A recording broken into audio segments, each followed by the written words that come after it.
Are you looking to get ready, be prepared, and transform your financial future? Then you've come to the right place. This is the Get Ready Money podcast with Tony Stewart, where Tony has insightful conversations with financial experts who are changing the way we think about money. Catch up on the latest financial trends and hear practical advice from Tony and his expert guests so you can build healthy habits that work. Be empowered with tips for implementing small changes that can have a big impact on your financial future. So sit back and get ready to hear from today's guest. Welcome to the Get Ready Money podcast, changing the way we think about money. I'm pleased to be joined today by Ruschelle Khanna. Ruschelle is a therapist and consultant. In this episode, we'll be discussing Ruschelle's insights on how we change the way we think about money and making emotional intelligence our superpower. Ruschelle, welcome to the Get Ready Money podcast. Thanks for joining us today. Thank you for having me, Tony. I'm super excited to have this conversation with you today. Yeah, I am as well. Excited for your insights. So, let's get started. What is your origin story?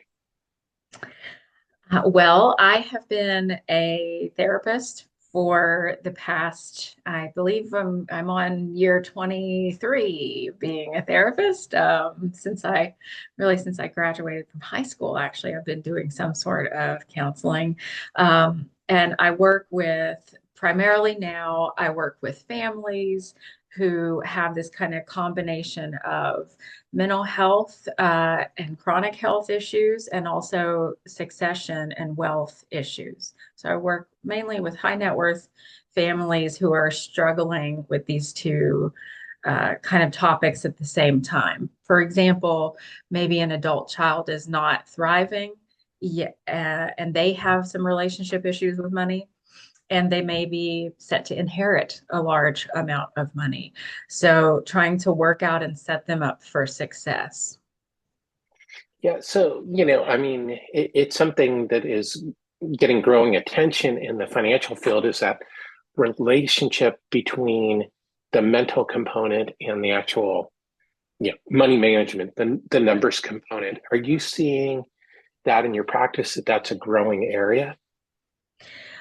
I know for financial planners and advisors, this is a huge issue. There are a lot more continuing education opportunities for advisors in the area of psychology, as well as motivation of their clients. And in my own work, it just seemed like the longer I worked with families, the more the issues of money and mental wellness kept coming up. So this is just kind of what kept coming back to me in my own practice. Yeah, it's interesting. This has always been a topic of interest for me. I majored in finance, came close to minoring in psychology, and over the course of my career, it always puzzled me why people would make certain financial choices when they knew the numbers and they knew the pros and cons, and you go, okay, well, why are you still making that choice? And I think that's a question that we need to ask in the financial services industry, is why are people making these choices even when they know the numbers or they understand something? Like, let's take a look at saving money for the future, establishing an emergency fund. I mean, it's my belief that everyone knows they need an emergency fund, but they're not necessarily doing it. I mean, what do you think is a psychological, holdback for them from doing something like that, where they know they need to do it? Yes, and I see this is a real issue for financial advisors, especially in terms of motivating their clients. Like you said, sometimes they will sit down and put together a plan, and then the clients never follow the plan. So as a psychotherapist, we're looking at what are the unconscious drivers? What are the unconscious motivators for people? And I think the deeper I've gone into my practice, the more it has led me to these inherited patterns that we have. And those are sometimes completely unconscious. Sometimes they're not. Sometimes we know the patterns, yet we are still willing to go along with them, even if they're not good for us. And there are a lot of reasons for that as well. So I think when you start off looking at behavior change, you can start at the surface and do what in psychology is called behavior modification, and financial advisors will do that, right? How do we change your behavior to help you make better decisions? But then if we keep diving into the conversation, it often has to do with their childhood experiences, like Brad Klontz, points to in the money scripts. And it also has to do maybe with patterns that we inherited that we don't even maybe know were our grandparents' patterns. For example, I've seen information come out of genealogy searches or diving into your family history stories. A classic example is if there was a money trauma around, let's say great grandpa had tax fraud in the business and there was a business trauma. And 3 generations later, people are still having trouble paying their taxes, interacting with taxes on any level. This is just it's a common but kind of generic example of, oh, maybe there's something to kind of talk about there that was a pain point that I inherited. Yeah, no, I can think of that in my own family as my grandfather went bankrupt during the Great Depression, but still, I can see that with my father, and I can see that with my own thinking about money is, like that's a strong fear, of going bankrupt, even though that was now almost 100 years ago, that it still carries over to today. Absolutely. Yeah. And we can really look back to 3 generations, easily look back to 3 generations and see patterns. And I have an upcoming book, Inherited Trauma and Family Wealth is the name of the book. And in that book, I talk about these kind of 3 layers in the beginning of what is our individual experience of money, maybe our individual pain points around money. Maybe we had our own history that we've created. And then we have our family history of money. What were the stories that were passed down? And then our community history. So if we were in, for example, a community that was subject to oppression, I grew up in the coal fields of West Virginia, and we have a long sordid history with money and the government and big corporations, and what that does to our thinking about money. Yeah, this is such a deep topic. I want to ask you is you talk about emotional intelligence. What is emotional intelligence?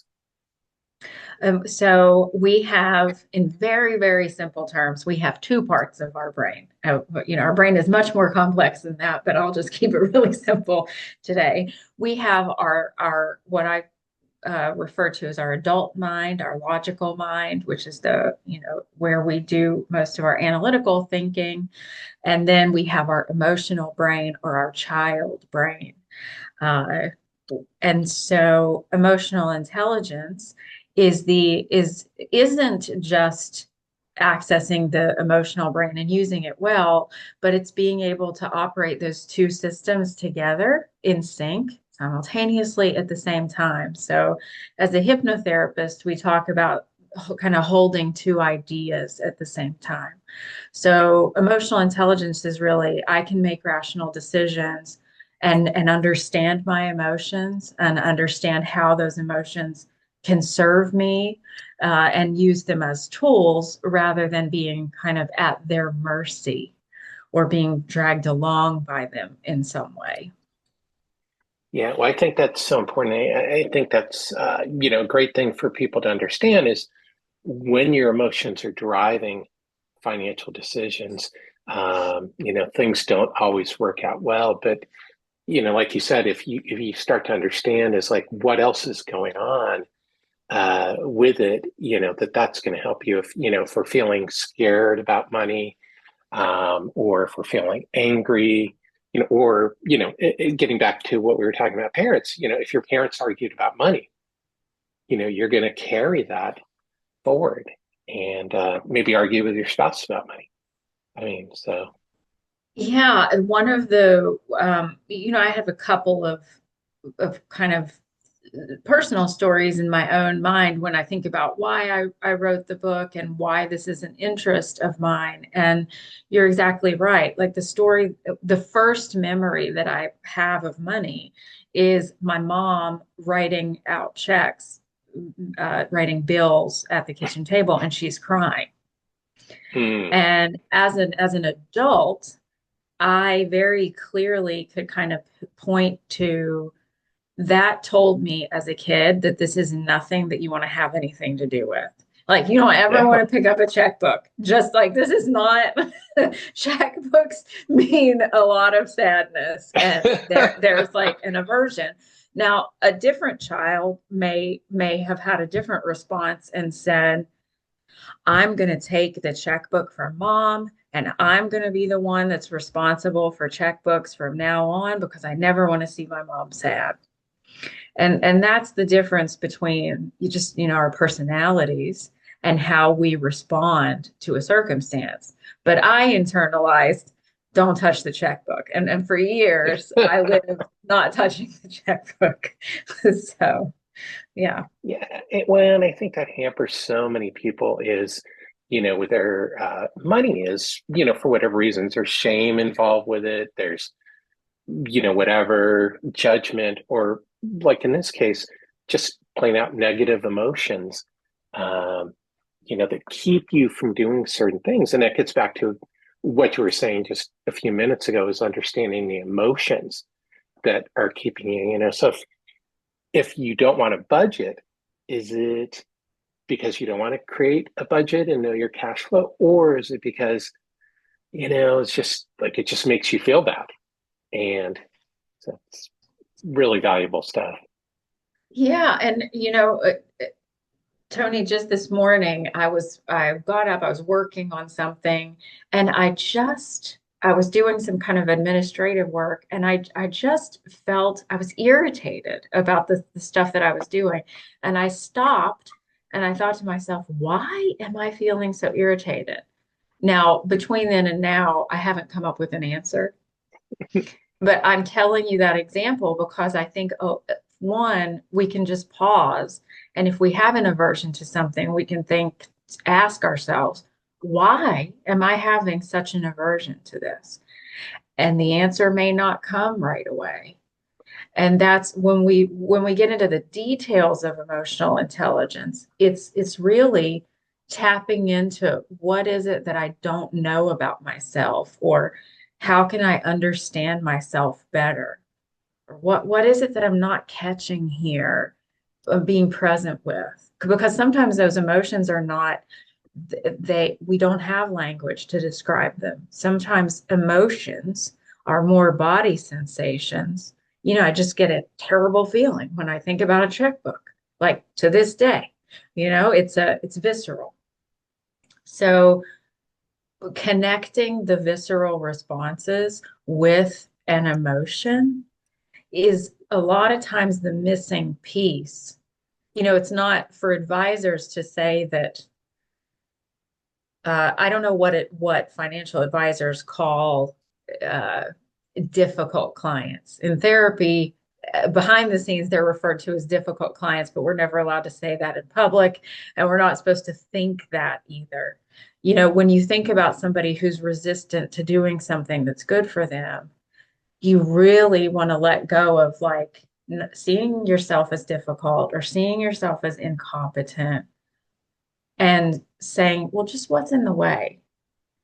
And maybe I don't have the answer immediately, but I can be quiet and listen for the answer, or I can write about it, or I can talk to a professional about it. And it doesn't have to stay that way.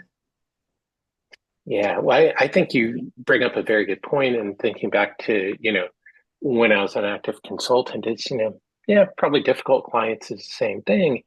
And that can be really challenging, but it's also an opportunity for you to grow as an advisor. is to figure out. I mean, sometimes there are just clients that you can't work with, and you can be upfront and say, you know what, maybe I'll find an advisor who's a better fit for you, because I don't feel I can serve you as best possible. But something you also said about listening, and that's actually the next question. Why is listening an important skill?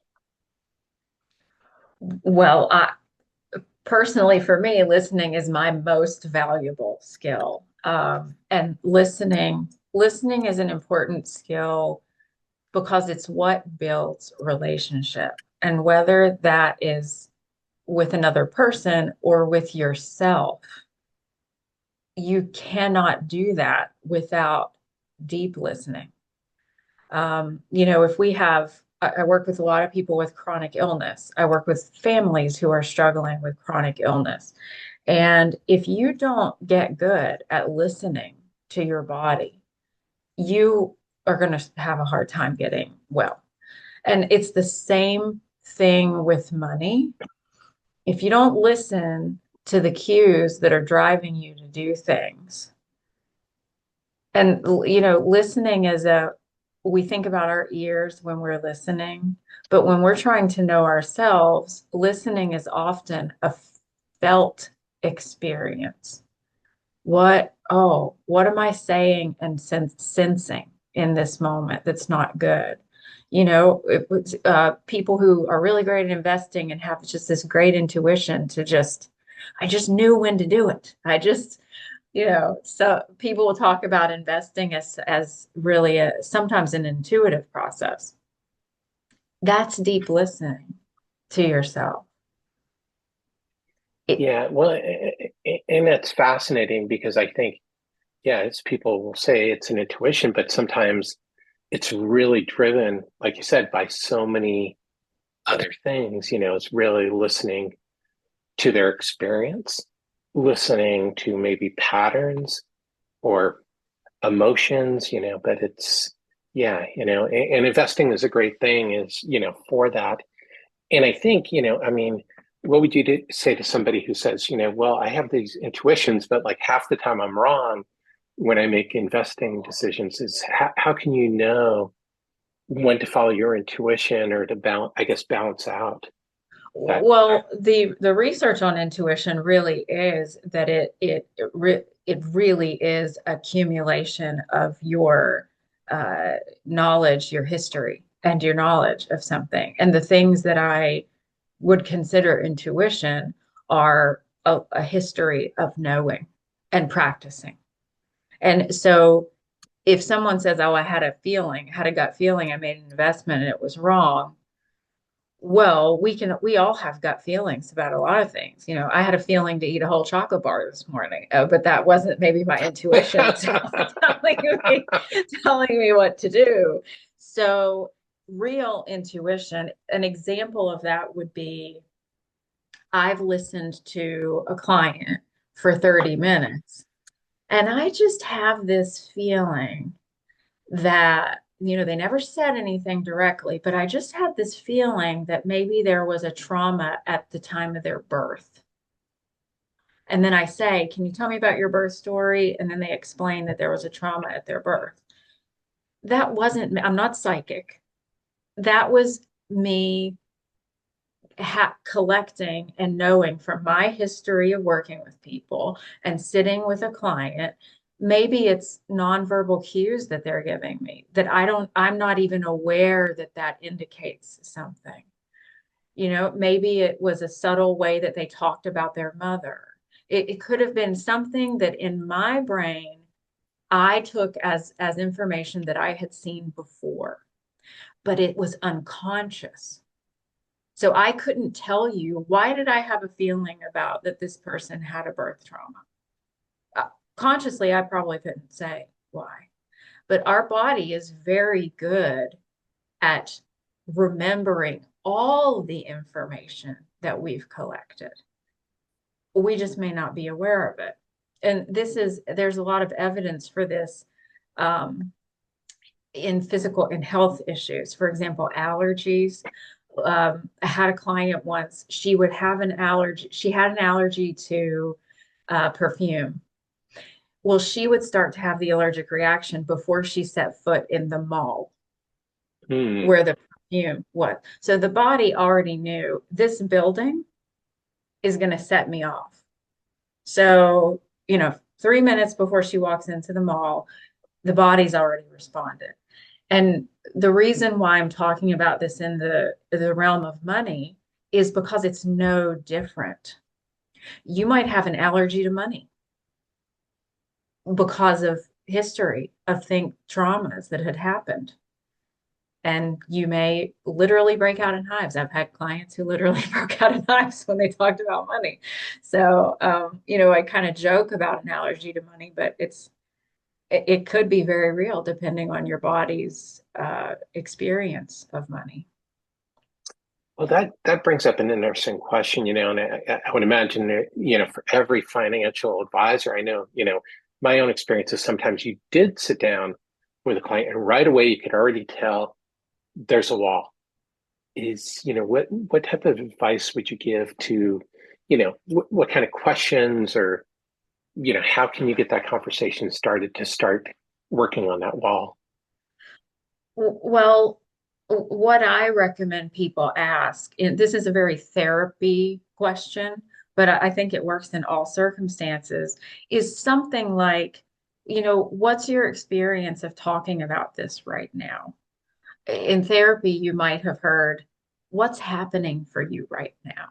Mm, If the therapist is trying to be inquisitive about your inner world, and we really, as families, as advisors, we need to be more curious about the inner world of people around us.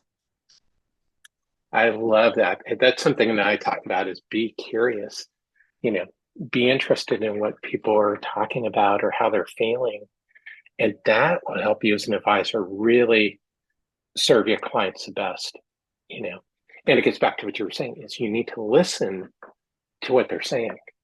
Um, Well, one other cue could be if you notice you're talking about something and maybe you notice your client looks away or shuts down or their body language changes in a way that you really notice, then I would stop and say, let's slow down. What just happened there when we were talking about that?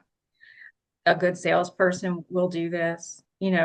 Sales and behavior change are driven from extremely close attention to the person that you are with. Subtle facial expressions, tone of voice changes. And this goes for your family too. If you really want to listen better to your family, you start to pay attention to what happens to them when you're talking. yeah, no, that's wonderful advice. And I think back to, when I was selling is, my theory was always, I wanted the client to discover the sale for themselves. Is that, you know, I would listen to them, figure out what they probably wanted, and then provide them options and education so that they could come to the decision for themselves of whether something was right for them or not, rather than me just going on and on about how great a product was. So, Yeah, so you're probably very good at motivational interviewing. Were you trained in motivational interviewing? I think so. I think Yeah. so. Okay. Or something So, similar. yeah. So NLP, neuro-linguistic programming, and motivational interviewing help drive people to, in therapy, if you know the client's goal, the family's goal, it helps drive everyone to the goal. So you know how to ask the questions that direct them to the goal. And in sales, if you know that a client wants a certain type of product, that way of speaking to someone drives them to the best product for them. And it's really effective. And I heard it in your description. So, Yeah. Well, and I think that's great for every salesperson and advisor to understand is, and that way the client's coming to the decision themselves and they're going to be much more satisfied with the decision because it is their decision, not something that they agree to just to agree to. Um, So I love that. So let's switch to the get ready questions. Um, the first one is, what basic money concept do you wish people knew? The basic money concept that I wish people knew. Um, the very basic one, I would think that wealth is a long game, um, and that investing is a long game. And so, I see a lot of, in young adults, I see a lot of impulsive decisions and not a lot of thinking of the future. So I'm oriented toward James Hughes Jr.'s work. We should be thinking 100 years out for our families, even if we are not ultra high net worth families. I think all families should be thinking this way. And it helps us respect our resources when we have the long game in mind. So that's what I would wish people thought more about. I love it because I think people do get short-sighted. Um, and it's hard when you're 20 years old, 25 years old to think about the future, but it is important to start always be laying the groundwork. I mean, that's why you go to college, or if you go to college or you go into the trades, is that you're thinking about the next step of what you're going to do. So Ruschelle, the next question is, what is one simple thing you can do each year to set yourself up for financial success? Don't neglect your yearly planning. So whatever format you decide to go into as an individual, a family, or a community, don't neglect setting your quarterly goals. You have to sit down and have the planning meeting. The more planning you do on the front end, the better your year will go. And I think this is very simple, what I'm saying, but a lot of people are just winging it financially. Um, and that's not a good idea. I love that. And I think that's important is because so many people, end up in these financial services and products because they don't think about their goals. I love picking up Bitcoin. People who listen and watch this podcast have heard this example before, but I think it always rings true is, if you think about Bitcoin, everybody's saying, well, should I buy Bitcoin or not? Rather than saying, well, my goal is to do X. Is Bitcoin the right tool to help me reach my goal? And if you know your goals, like you said, is then you can come back and say, okay, well, this, in a sense, it's Bitcoin is or is not a good tool to help me reach my goals. So I love Yes, that tip. right. Planning helps you hold on to your power and effectively deploy your power, and your attention is your power. So if your attention is divided, you are powerless. So we have to rein in our attention to hold on to our power. I love that. Planning helps you hold on to your power. I think sometimes people overlook that is in the financial service. I mean, we could talk about power and not having power, but I think people oftentimes don't realize that they do have power when it comes to their money, or they can take power. But they have to overcome some of these issues that we've been talking about. But I think people oftentimes feel powerless when it comes to their money and get swept along.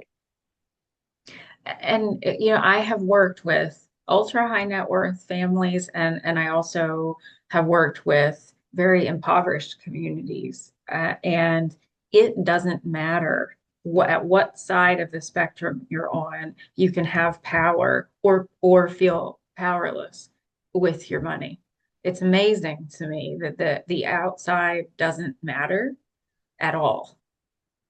Yeah, I would agree with you. In my consulting career, I worked with ultra high net worth people to just people making, getting by day to day, and it is the same issues at the end of the day. Really? It's just more zeros that, for the ultra, well, a lot more zeros for some people. So, so Ruschelle, what is one habit that people can change when it comes to their money? Well, depending on who we're talking to, but the first one that comes to mind is open your bank account every day. and look at your money every day. Money, a Love Story. Christina Northrup, I think is the woman's name. That's her first principle in her book. She's trying to help people fall in love with money again, and have a better relationship with money. And the first exercise is just open your bank account and just look at what's there. And we can apply that to just look at your trust documents. Just maybe you don't know what they say, and maybe you do need an advisor to help you go through them. But it just open the trust documents and start taking it one thing at a time. So whether it's your personal checking account or your inheritance, just it's scary to start looking at that stuff if you're avoiding it. So. Yeah, well, I think it's important to know your resources, because if you don't know your resources, it's really hard to make sound decisions. And and as you point out, people don't go back and review some of these things. They'll write a trust and then not go back and change it, 20 years Absolutely. later, and there's a kid Absolutely. who's missing, Right. or Yeah. there's an ex-spouse, or half the beneficiaries have passed away, and go back and look at this stuff. So what money myth are you trying to break? Oh, money buys happiness. I mean, that's hands down. Money can really enhance and make our lives really, really wonderful. Money is a wonderful thing and does wonderful things for people and communities. But at the end of the day, your sense of security, your sense of peace of mind, these things are not tied to your money the way you maybe think that they are. Yeah, no, I think that's so important for people to realize, because I don't think there's anybody on their deathbed who said, "Boy, I wish I had more money." That was never what Maybe it Scrooge was McDuck, about. but Well, there are people who love making money and enjoy spending their time. My dad was someone who recreationally loved to make money. He would flip properties and furniture and, just for the sale, just for the fun of it. And that is a type of personality. Not everybody is like that. A lot of people just want to have money so that they can do other things with their time. yeah, that trade-off. But I think you're right. Is for some people, the joy is actually in the making the money itself, not Sure. that money is giving them more joy. As I think Warren Buffett is a great example. He's in his 90s and he's still running Berkshire Hathaway and Right. investing money because that's his thing. And if you can train yourself if you can reframe your relationship with money that, hey, look, we have fun together. This is fun, versus, when I was young and growing up, money was very stressful to my dad because he was working a blue collar job and it was not fun and it was draining and painful. And then I got to see him in his lifetime switch and making money can be a lot of fun. And that was fun to watch. So That's awesome. That's a great example. So let's get out the time machine now. What advice would you give your younger self if you could go back in time knowing what you know now about money?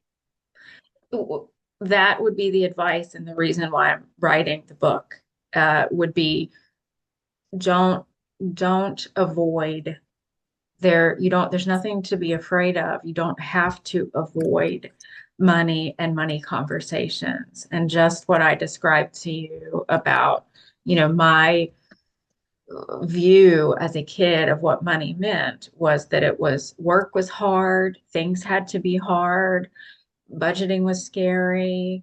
I would say it doesn't have to be like that. And I would maybe have started looking at things from this fun perspective sooner. That's awesome. That's great advice. So, Ruschelle, to wrap up, what is your number one tip on changing the way we think about money? Listen to yourself better. Invest the time in learning to listen to yourself better. I've meditated since I was 12 years old.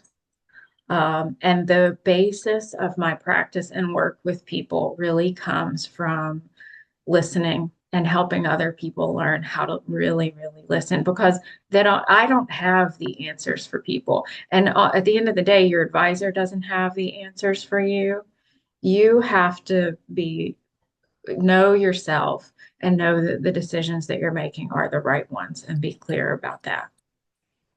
Yeah, and I think that gets back to what we were talking about earlier, and reflecting back on my own approaches. Really, it's helping people discover the answers for themselves and being a guide. And I think the best advisors are the ones who are guides for their clients, and help the clients. At the end of the day, but that the clients have the answers. Right. If you know yourself well, you will pick a good advisor who knows how to help you. And that is the difference. Yeah. And I think that's reflected. People have heard the stat is that, for example, 70 to 80% of widows and divorced women will leave their current financial planner and usually will seek out a woman to be their financial planner, just because, they didn't feel listened to by the male advisor. I don't have a statistic if that's the number one reason why they leave, but anecdotally, I think that's a huge lesson, is that it's because they don't feel, I think what I have heard is they don't feel seen and heard by their financial advisor. Sure. Yeah. And sometimes it is the best thing to switch. And other times maybe the advisor could have done something different. Yeah, probably around listening. Yeah. If I had to guess. Yes.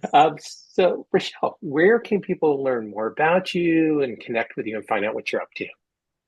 Yeah. So my advising website is lifestyleforlegacy.com. So people can find me at lifestyleforlegacy.com and on LinkedIn. I'm on LinkedIn a lot, so please connect with me on LinkedIn. Yeah. That's awesome. And for everybody watching and listening, as always, there will be links to Ruschelle's website and LinkedIn profile in the show notes. So you can just click on those and go there.